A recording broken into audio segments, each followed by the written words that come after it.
I used to believe that healing used to take a long time.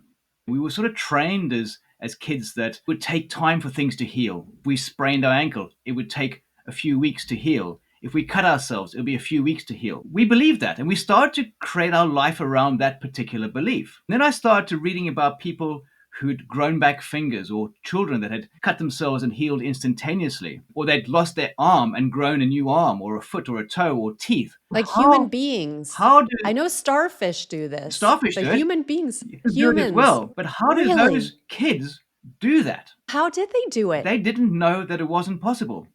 And so Wow. when you change your belief, things start to become possible. Things that you thought or believed to be impossible become possible. That's what really got me on the sort of journey of healing was, why does healing to take so long? Why do we have to keep living things, repeating things, going through that pain or that trauma or that event or that mindset? And then I started to look at the physical body. What is happening inside the physical body? Now, of course, I'm doing it energetically. I'm not necessarily using any devices, any machines, or anything like that. I'm just using what I know. It started off very simply. It started with biofeedback, so muscle testing, kinesiology. I then moved into using dowsing, pendulums, dowsing rods even, to measure people's energetic fields.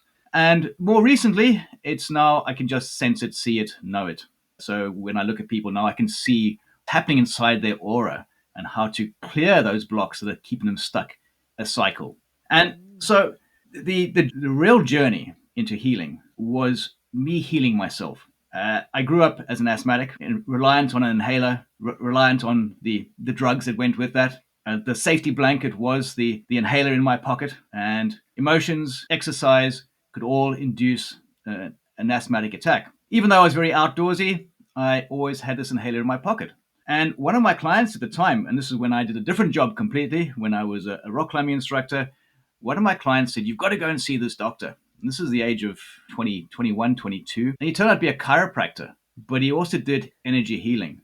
And by And sorry. and this chiropractor did some energetic healing on me and sent me out the door with a little bag of homeopathics. And about a week later, I realized that I hadn't actually used the inhaler. In fact, it was the last time I'd used the inhaler was just before that.